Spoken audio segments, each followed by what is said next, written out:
इकट्ठे बैठे और डिसाइड करें कि हमें आगे क्या करना है, किस तरह से हमने अपनी शिनाख्त, अपनी आइडेंटिटी को बचाना है। This is my humble request to all the appeal to all the political parties in the state. मैंने पहले ही आपसे कहा, जब उड़ी का हमला हुआ था तो उस वक्त मेरे ऊपर इसी किस्म का प्रेशर बन गया था।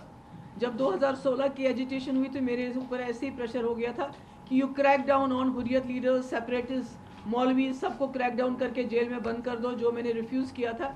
Because it's a battle of ideas, democracy is a battle of ideas. आप किसी को इसलिए जेल नहीं ले जा सकते कि उसका कोई आइडिया अलग है, और एक दिन अटैक होता है, 4 दिन के बाद आप अरेस्ट शुरू करते हैं, ना प्रूफ है ना कोई रीज़न है आपके पास। इट मीन्स वेंजेंस, रिवेंज जो हो रहा है, जो पकड़ दकड़ है, इट्स अ विंडिक्टिव एक्शन जो पूरे कंट्री को दिखाना। मैंने पहले भी कहा, कंट्री में ऐसे कई लोग बैठे हैं इस वक्त जो ये कहते हैं कि कश्मीरियों को टीच देम अ लेसन, पत्थरबाज है उसको गोली मार दो, जो बाहर निकले, जो रेजिस्ट करे उसको गोली मार दो। तो ऐसी ताकतें हमारी मुल्क में हैं इस वक्त जो ये एक डिस्कोर्स चला रहे हैं कि कश्मीरियों को सबक सिखाओ, और उसी सबक का ये एक हिस्सा है जो इस वक्त हो रहा है।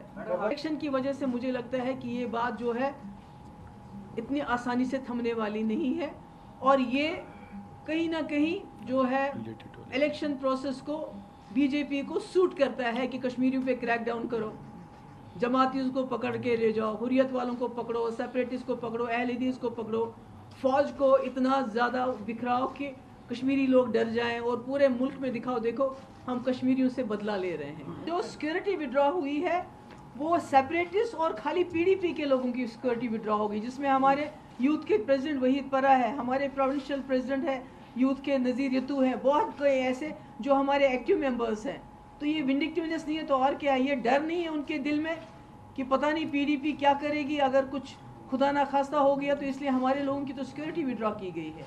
ये चीज़ तो मुफ्ती साहब ने रोकी थी, यही तो हम लोगों को समझाने में नाकाम हो गए कि मुफ्ती साहब ने बीजेपी के साथ हाथ मिला के उनका हाथ रोक दिया था ये सब कुछ करने से, जो आज यहाँ पर हो रहा है। जम्मू कश्मीर के लोगों का 370 को जो है उसको ख़त्म करना चाहिए, फिर जम्मू कश्मीर के लोग सबक सीखेंगे, पाकिस्तान सबक सीखेगा। हमें खुद रेजिस्ट करना पड़ेगा, हम सबको मिलके। उसके लिए चाहे हमें सड़कों पे निकलना पड़े, कुछ भी करना पड़े, हम उसके लिए तैयार हैं, पीडीपी उसके लिए तैयार है, कमरबंद। देखिए, मेरे ख्याल में इस वक्त सबसे बड़ी जो प्रायोरिटी है हमारी जान पे बनाई है, हमारे तशख्खुस, हमारी आइडेंटिटी इस वक्त रिस्क में है, खतरे में है। तो मैं समझती हूँ कि इस वक्त में इलेक्शन जब करने होंगे कर लें, आज करने हो कल करने, पर मेरी प्रायोरिटी इस वक्त इलेक्शन नहीं है, ना ही जम्मू कश्मीर के लोगों की प्रायोरिटी इस वक्त इलेक्शन है।